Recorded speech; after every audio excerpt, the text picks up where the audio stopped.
Christopher Nolan et le cinéma d'action. Un sujet qui me passionne, dont j'avais envie de vous parler depuis longtemps et sur lequel j'ai travaillé des semaines avec Geoffrey pour que nous fassions une vidéo tous les deux.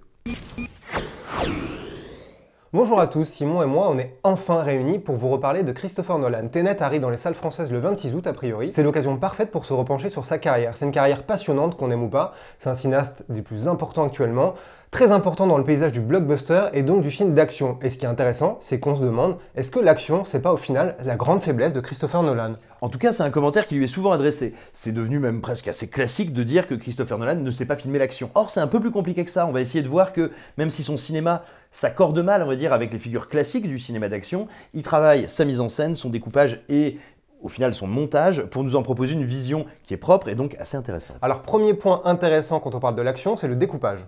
Absolument. Alors, qu'est-ce que c'est le découpage dans un film? Parce que ça n'existe pas que dans les films d'action. Le découpage, en gros, tout simplement, c'est décider quels sont les plans qui vont composer la scène et qu'est-ce qui compose chacun de ces plans. Dans le cinéma d'action, évidemment, c'est fondamental. C'est pour ça qu'on storyboard énormément, c'est pour ça qu'on découpe très précisément pour pouvoir prévoir ce qu'on va montrer. Et il y a, on va dire, trois enjeux principaux. C'est qu'est-ce qu'on montre à l'image, comment est-ce qu'on le rend lisible et comment est-ce qu'on le rend spectaculaire dans le cadre du cinéma d'action. Or, on voit que chez Christopher Nolan, ça c'est une vraie problématique et il y a des films dans lesquels il y a un espèce d'échec patent à ce niveau-là. Et moi, il y a un exemple qui me vient en tête que je trouve très symptomatique de ça, c'est dans The Dark Knight Rises, la séquence où Anne Hathaway, qui joue Catwoman, est incarcérée dans la prison de Blackgate. Et alors qu'elle avance dans un couloir et que certains prisonniers se foutent d'elle, elle veut montrer qu'il ne faut pas lui baver sur les rouleaux, donc elle attrape les mains qui sortent d'une cellule d'un des prisonniers, elle fait une roue et donc elle lui brise les poignets au passage. Et bah là, pour un mouvement qui dure 3 secondes, on a 3 valeurs de plan. Et je trouve ça dingue, c'est-à-dire qu'il n'y a aucune des images où on capte complètement ce qui se passe, il n'y a aucune des images qui soit vraiment iconique, il n'y a aucune des images qui soit très lisible et très claire, alors que c'est le premier mouvement de Jim venu, Stade 2, ils savent filmer ça depuis 30 ans, et là Christopher Nolan se casse les dents dessus, et je trouve ça très étonnant. Ce qui est en plus intéressant et bizarre dans ce sujet, c'est que Christopher Nolan refuse d'avoir des réalisateurs de seconde équipe.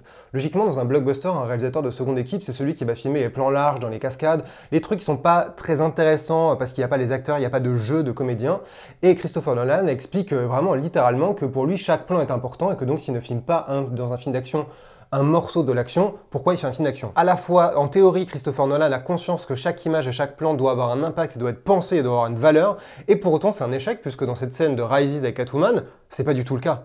Et c'est très bizarre de se dire qu'à la fois il a la très bonne théorie quasiment parfaite du cinéma d'action et que dans la pratique, alors soit parce qu'il n'a pas le temps, soit parce qu'il s'entoure pas des bonnes personnes, soit par ego ou par je ne sais pas, par ambition extrême, il n'y arrive pas. Et c'est vraiment ce décalage là que je trouve assez intéressant et incroyable parfois. Je suis bien d'accord et ça me fait penser à cette séquence pivot de Batman Begins où Bruce Wayne se dit franchement Ra's al Ghul est pas très gentil et où il détruit l'espèce de temple de la Ligue des Ombres qui est très bordélique et dont on jurerait justement qu'elle a été faite par un réalisateur de seconde équipe parce qu'il n'y a pas de point de vue.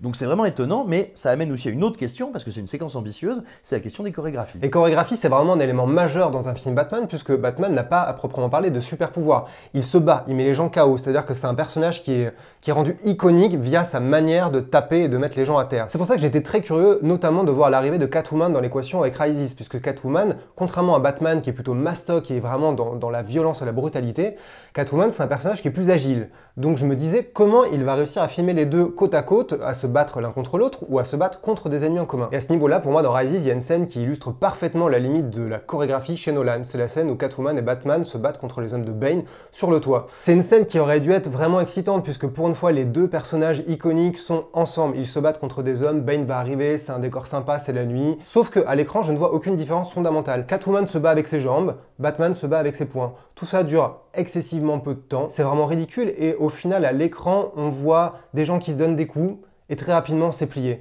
C'est là que je me dis que ça n'intéresse pas vraiment Nolan de filmer ça. Non seulement il n'y a pas un vrai travail sur la chorégraphie, il n'y a pas de mouvement, il n'y a pas une chose de l'ordre de la brutalité, de la physicalité qui est mise en avant, qui m'a marqué, et pourtant j'ai revu la séquence 15 fois, à chaque fois je me dis pourquoi elle me dérange. Ce qui me dérange, c'est que vraiment, pour moi, c'est l'aveu de quelqu'un qui ne s'intéresse pas assez à la chorégraphie et qui très vite l'évacue en se disant c'est pas ça qui m'intéresse. Mais est-ce que ça ne vient pas du fait que tout comme Nolan veut filmer lui-même chaque plan, il veut aussi filmer ses comédiens plutôt que des cascadeurs. En théorie, encore une fois, c'est une très bonne idée, il veut que les acteurs soient dans la séquence. Mais c'est là aussi, pour moi, c'est un problème parce que c'est de la bonne théorie, mais dans la pratique, ça ne marche pas. J'ai vraiment la sensation réelle de voir les acteurs faire les cascades, ce qui me plaît, mais j'ai la sensation de voir les acteurs faire comme s'ils savaient faire des cascades. Donc je vois que tout est surdécoupé et il n'y a pas cette sensation de violence, d'improvisation, de voilà, il y a 15 mecs qui nous tombent dessus, on va peut-être y passer, donc battons-nous, essayons de trouver une chorégraphie. Là, je vois un ballet qui est vraiment très artificiel, il tourne un peu autour de l'autre, elle le met à terre avec ses talons. ballon et tout. Et pour moi, c'est vraiment c'est très fake. En fait, j'ai aucune sensation d'un vrai combat, quoi. Et il n'y a pas que dans les bastons physiques que ce problème de chorégraphie apparaît. Il y a aussi quand on cause fusillade. Et moi, dans Inception, je me souviens du moment où l'équipe de Leonardo DiCaprio est en train d'interroger ce bon Tom Berenger, et là, tout d'un coup, des personnages arrivent pour flinguer tout ce beau monde, et donc Joseph Gordon-Levitt et Tom Hardy sortent les mitrailleuses lourdes et essayent de s'en occuper. Je suis incapable de vous dire quel est le degré de menace, est-ce qu'elle progresse, est-ce qu'il y a beaucoup d'assaillants ou pas. On n'essaye d'ailleurs jamais vraiment de me le montrer, et encore une fois, cette séquence, elle souffre d'un défaut de chorégraphie qui est évident. Effectivement, il y a quelque chose aussi qui me saute aux yeux en repensant à Rises, c'est qu'il y a deux séquences où il y a de la chorégraphie et que je trouve plus amusante et plus réussie. La première, c'est Bane contre Batman, leur première confrontation, où Bane est un bloc que Batman ne peut pas abattre, et la deuxième, c'est Catwoman dans le bar, où elle se bat après avoir été quasiment berné par le mec. Et dans les deux cas, en fait, c'est amusant de se rendre compte qu'il se cache derrière un gimmick, derrière une idée un peu forte pour que la chorégraphie ne soit plus le centre de l'attention. Du côté de Batman et Bane, c'est que, en gros, tout repose sur le fait que Bane, il est imbattable. C'est un bloc. Donc Batman, il peut sortir tous ses subterfuges, aucun ne permettra de mettre Bane à terre. Donc c'est une idée qui, en fait, annihile la chorégraphie, puisqu'en fait, c'est impossible de faire une chorégraphie face à Bane. Mais du coup, ça rend tout beaucoup plus intéressant, puisque Batman est confronté à ses limites. Et en termes de mise en scène, on voit à quel point en fait ça détourne l'attention, puisque peu importe ce que tu fais, tu n'arriveras pas à le mettre à terre. Et du côté de Catwoman dans le bar, c'est intéressant puisque c'est amusant et ludique. C'est qu'elle se cache derrière quelqu'un et utilise son arme. Donc en fait, elle n'a pas d'arme à proprement parler, elle prend l'arme du mec et tire avec. Donc on se dit, ah c'est marrant, elle est maligne Catwoman. Mais en fait, c'est pas une fusillade qui est amusante, il se passe rien de spécial, c'est juste qu'on se dit, ah il a réfléchi, il s'est dit, ça c'est amusant. Tout part d'une idée qui vient avant la chorégraphie et qui est là pour dire au spectateur, l'intérêt n'est pas la chorégraphie, c'est cette idée qui vient avant. Et c'est grâce à ça que c'est via ce prisme-là que tu dois voir toute la séquence. Et c'est pour ça que la séquence est plus amusante à mes yeux. Mais du coup, là encore une fois, c'est un aveu d'échec ou en tout cas de non-intérêt pour la chorégraphie pure. Mais alors, du coup, on a vu que le découpage était souvent déficient ou absent, tout comme les chorégraphies. Est-ce que le cœur du problème, ce serait pas la gestion de l'espace? Si, en tout cas, je pense que c'est clairement une des facettes du problème, puisque depuis le début, on tourne autour de ça. Quand on parle découpage, chorégraphie, action, mise en scène, la gestion de l'espace, elle est majeure. Dans un film d'action, il faut comprendre tout simplement où sont les gens. Il y a une séquence dans Dark Knight qui est assez amusante de ce côté-là et qui est quasiment comique. C'est la scène où Batman arrive alors que l'épouvantail et ses hommes de main sont en train d'affronter des Batman, des faux Batman. Il y a aussi une histoire de chien, il y a des gens qui fuient en véhicule, ça se tire dessus, ça te tape. Et c'est un gros bordel parce que principalement le cadrage est très serré, la caméra à l'épaule fragmente vraiment l'action et on ne se rend pas compte d'où sont les gens les uns par rapport aux autres. Alors notamment quand l'épouvantail commence à fuir, ce qui ressemble à une fuite, en camion, sauf qu'après son camion revient. On se rend pas compte quand les chiens tirent pas un cadavre, mais un corps de faux Batman jusqu'où ils le tirent. Quand les gens commencent à se cacher, à se castagner, à se tirer dessus, on se rend pas compte de l'espace. Ce qui vient aussi en grande partie de la direction artistique, parce que Nolan a tendance à prendre des décors très urbains, très bruts, très bétonnés. Donc c'est difficile d'avoir des accroches dans le décor pour se rendre compte que, ok, un point de repère, c'est ça. Là, en fait, c'est des parkings. On voit que l'extérieur, c'est un point de repère, mais c'est quand même très maigre. Et le seul moment, c'est révélateur, où la séquence fonctionne bien, c'est le moment où il se calme, où Batman est en haut du rebord, regarde le couloir circulaire et tombe au bon moment dans un plan sans cut sur le camion de l'épouvantail. Et c'est là que c'est amusant puisqu'en fait il revient à une grammaire très basique et très simple du cinéma, un plan large, un plan long, le cut sur le parking et ça marche beaucoup mieux que sa manière de fragmenter auparavant. Et peut-être que c'est là que je me dis que Nolan devrait revenir à quelque chose de beaucoup plus simple et pur et que ça marcherait beaucoup mieux, ça servirait ces scènes d'action et ces idées qui sont souvent en plus vachement intéressantes. Mais c'est un problème qu'on ne trouve pas que dans ces Batman. Dans Memento, il y a une séquence qui est presque devenue une blague entre cinéphiles qui se passe dans un parc de caravanes où notre héros se réveille, se rend compte qu'il est en train de poursuivre quelqu'un et il ne sait pas en fait s'il est poursuivi ou s'il poursuit. C'est deux types qui courent en ligne droite dans un décor, encore une fois, qui n'a pas énormément d'empreintes visuelles.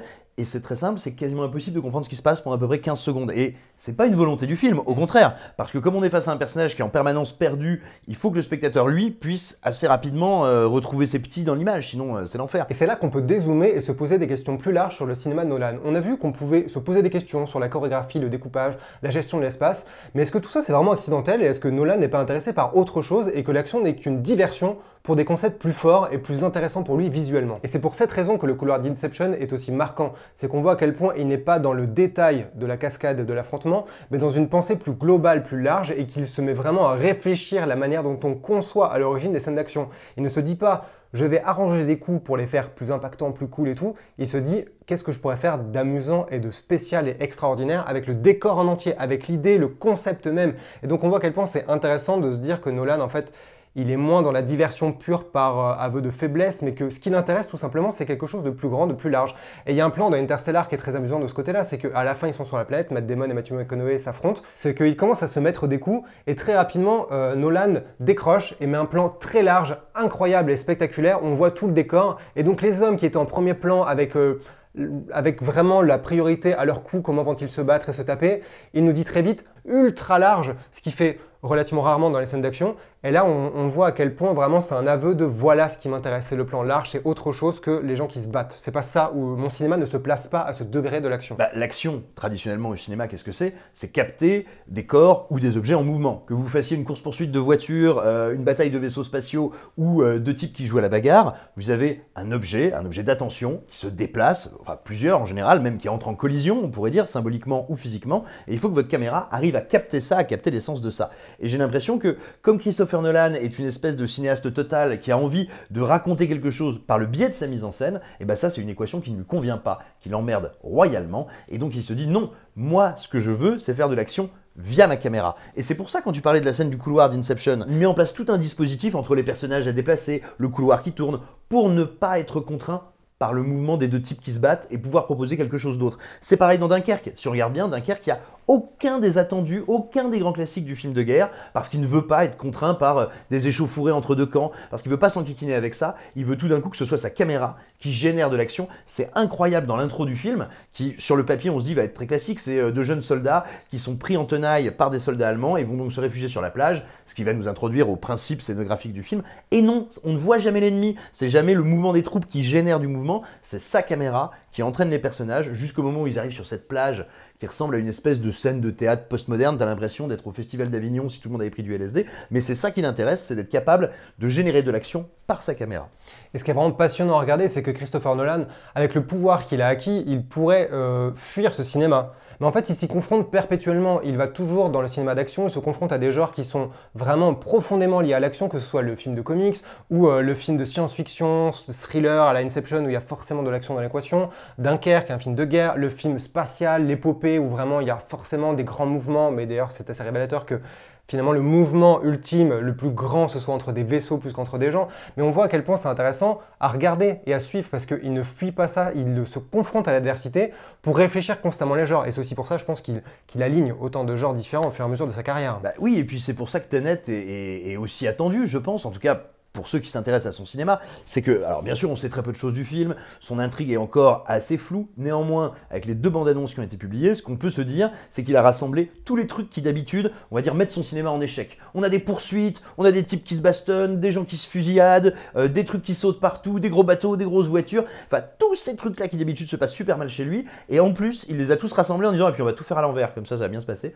Donc on a le sentiment qu'à la fois il se met un vrai challenge face à lui, et en même temps il se donne les moyens de ne pas en être l'esclave, et ça, moi, c'est un truc que je trouve très stimulant. Enfin bref, pour toutes ces raisons, on va tous aller voir Tenet le 26 août, a priori, et on est tous curieux de savoir s'il va finir dans les tops ou les flops de la rédaction d'Écran Large, sachant qu'on a tous des avis très différents sur ce qui est le meilleur et le pire de Nolan. Celui qui reste mon préféré, absolument, c'est le Prestige, parce que je trouve que c'est son plus maîtrisé, je trouve que c'est pas forcément celui dans lequel il y a les plus grands éclats de sa carrière, mais c'est vraiment celui où je trouve le moins de faiblesse et de très très loin. Après, il y en a un qui m'a fait un peu ni chaud ni froid quand je l'ai découvert, enfin que j'ai trouvé intéressant sans plus et qui grandit en moi, comme on dit, auquel je reviens très souvent, c'est Dunkerque, qui est un film dont je m'étais dit genre oh oui finalement c'est un petit film de guerre avec pas mal de style, et en fait j'ai le sentiment que c'est peut-être celui dans lequel il ose le plus aller vers l'abstraction, dans lequel il est le plus libéré de ses contraintes habituelles, parce qu'en fait le côté historique il s'en tape, le côté réaliste en réalité il s'en tape un peu, et du coup ça lui permet d'aboutir à un espèce de jeu de montage, de tension et même de texture en termes d'image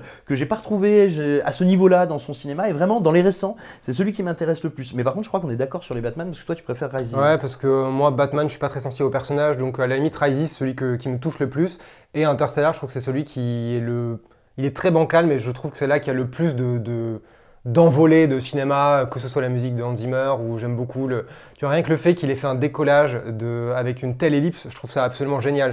Qu'on passe de la Terre à vraiment lui qui décolle, la relation entre lui et sa fille, je trouve ça super beau. Il y a plein de trucs que je trouve bizarres dans le film, la manière dont le fils est géré, la dernière partie me touche beaucoup moins, mais il y a des grands moments comme ça, je trouve, de pur cinéma, et je crois que dans sa filmo, il n'y a aucun film où je ressens des pics comme ça de sensations, de pur cinéma, de quelqu'un qui a une vision. Bon, après, c'est parce que je suis très sensible à la SF sûrement, mais je trouve qu'il y a des moments où les vaisseaux commencent à faire ce ballet un peu silencieux avec cette musique qui time vraiment la fin, un truc qui va exploser, ils le savent. Et je trouve que ça rend magnifique visuellement. Donc j'aimerais bien qu'un jour il arrive à faire un film où il y ait quasiment que des moments comme ça. Comme d'habitude, n'hésitez pas à nous dire ce que vous avez pensé de la vidéo, à commenter, à liker, à vous abonner à la chaîne surtout. Et bien sûr, n'oubliez pas, s'il y a le moindre problème avec cette vidéo, si vous la trouvez nulle, insultante, il faut envoyer un texto à Simon pour l'insulter. Son numéro c'est le 06 43 72 22 22.